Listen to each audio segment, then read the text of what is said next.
Querido irmão em Cristo, inicio o dia de hoje dando os parabéns a todas as mulheres guerreiras do nosso planeta pelo Dia Internacional da Mulher.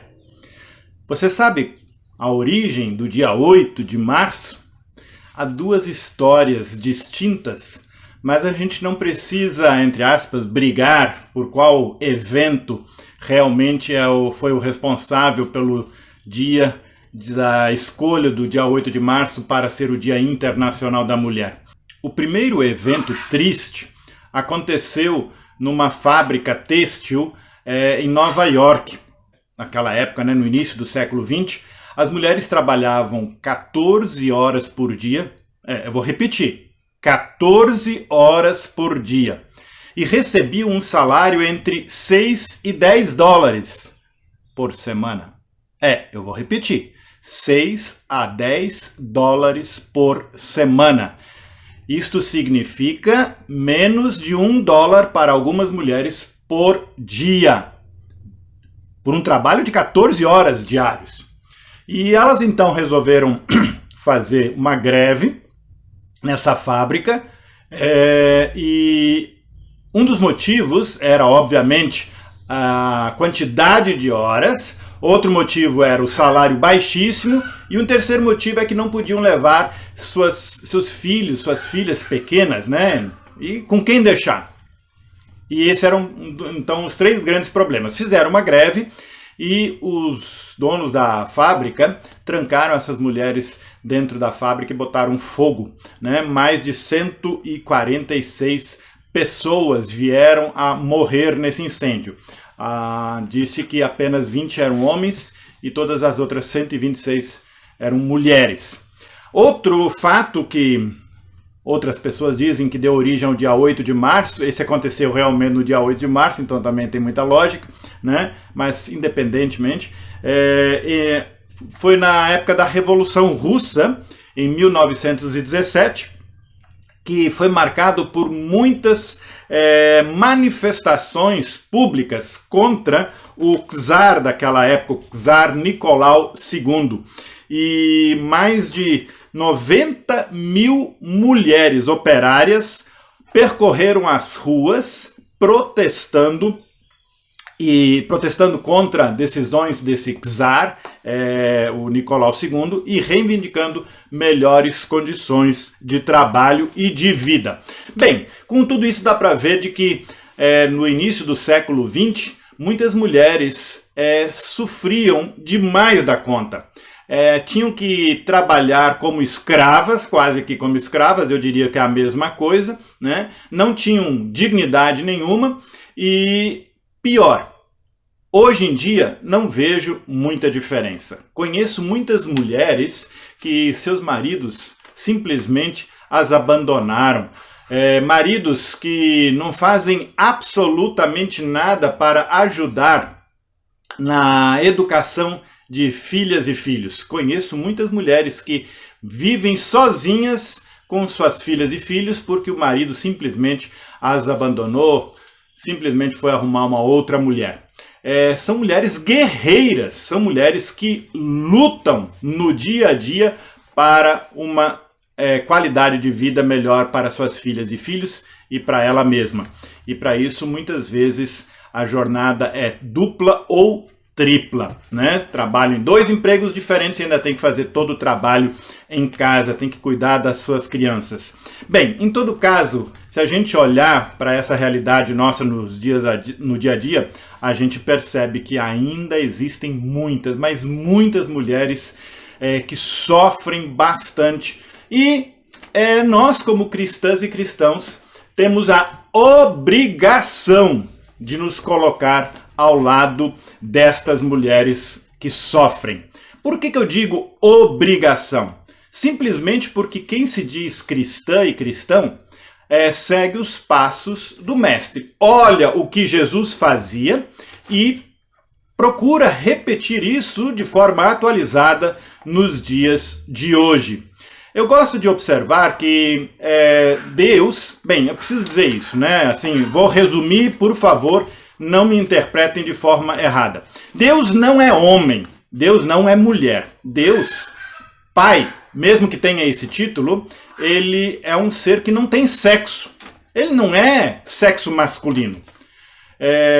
Só para vocês saberem, esse pai a qual Jesus se refere ali é um pai na sua integralidade, é um pai que assume a paternidade e a maternidade. É diferente do que eu, pai.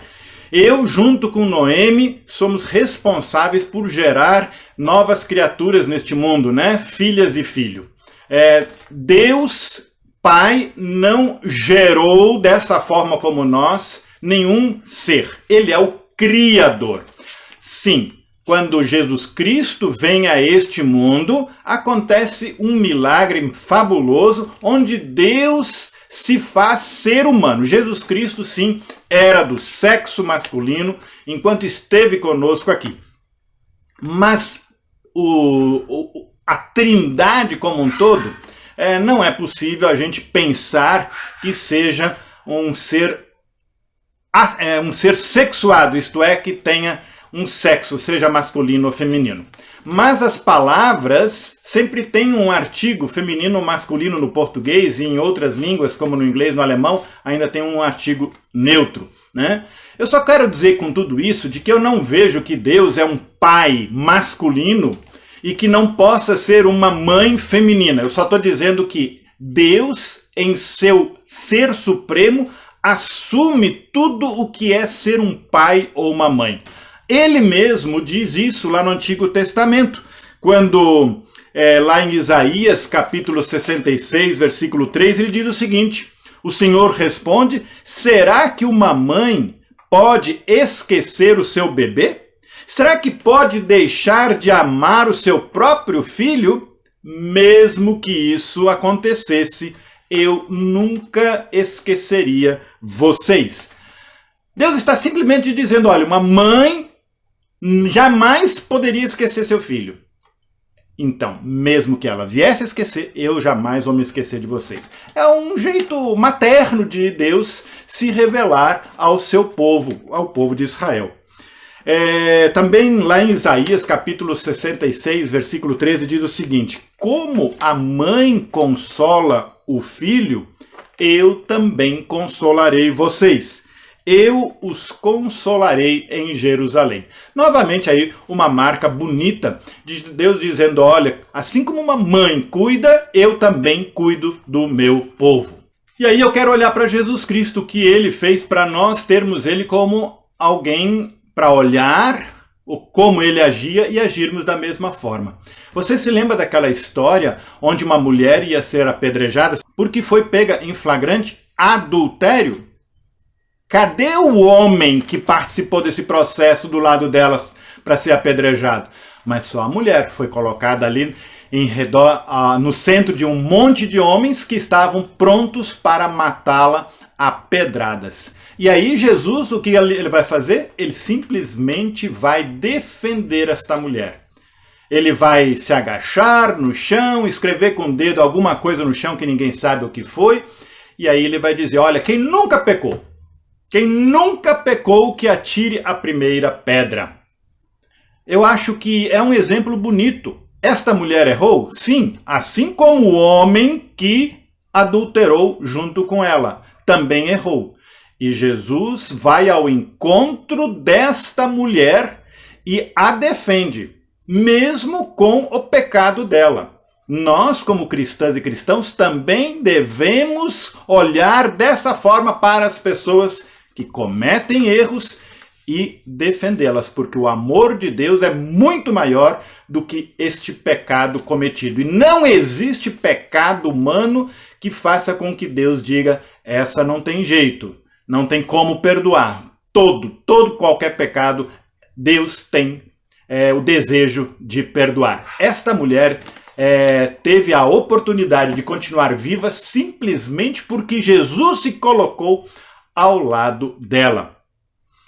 Outra situação que eu acho muito bonita é uma mulher que há 12 anos sofria com um fluxo de sangue. É importante saber que na tradição judaica, qualquer mulher que estivesse na sua época de menstruação ou que tivesse qualquer tipo de sangue vazando por alguma parte, ela estava impura, ela não podia tocar em ninguém e ninguém podia tocar nela. E Jesus então vai ao encontro dessa mulher, quando essa mulher tem coragem de tocar em Jesus, pensando assim, se eu pelo menos tocar na roupa dele, né, eu vou ser curada. E quando ela faz isso, isso é uma atitude de muita coragem, mas muita coragem, assim como algumas mulheres hoje têm muita coragem de enfrentar a vida. Então quando ela faz isso, Jesus para, todo mundo para e ele diz, quem tocou em mim? Aí os discípulos quase perdem a paciência com Jesus e dizem, olha, quanta gente tem aqui em volta, e o senhor ainda pergunta quem lhe tocou, né? E aí ele diz, de mim saiu o poder. E essa mulher então foi curada por Jesus Cristo. Olha, gente, devolver a possibilidade de viver novamente em meio ao público, em meio às pessoas, em meio à sociedade, foi um presente enorme que Jesus deu para essa mulher. E também nós, como cristãs e cristãos, também temos esta tarefa bonita de devolver vida com qualidade a qualquer pessoa, e eu agora hoje, no dia de hoje, me refiro especificamente às mulheres, a terem novamente uma vida com dignidade em meio à sociedade. Eu gostaria de trazer novamente a história de uma outra mulher que vocês já me ouviram falar aqui. É a mulher samaritana que foi buscar água no poço ao meio-dia. Gente, esse texto é um dos mais bonitos, onde Jesus demonstra uma abertura para com uma mulher que era pecadora. Nenhuma mulher vai ao poço ao meio-dia. Isso é sinal de que essa mulher não podia se misturar com outras mulheres. Ela tinha má fama, ela provavelmente era uma prostituta ou coisa parecida, ou tinha adulterado, coisa parecida, e ela não podia ir no poço no mesmo horário que as mulheres iam de manhã cedo, quando ainda tudo estava fresco. Essa mulher tinha que ir ao meio-dia. Segundo lugar, essa mulher era samaritana, e os judeus não falavam com os samaritanos. Jesus vai ao encontro e conversa com essa mulher. Terceiro lugar, simplesmente era uma mulher, e os judeus, no meio da rua, não falavam com uma mulher. Não falavam com uma mulher. Esse homem, Jesus, vai falar com uma mulher, vai falar com uma samaritana e vai falar com uma pecadora. 3 coisas que os judeus jamais fariam. Olha, hoje existem muitas realidades onde nós, como cristãs e cristãos, podemos fazer a mesma coisa que Jesus fez em relação às mulheres.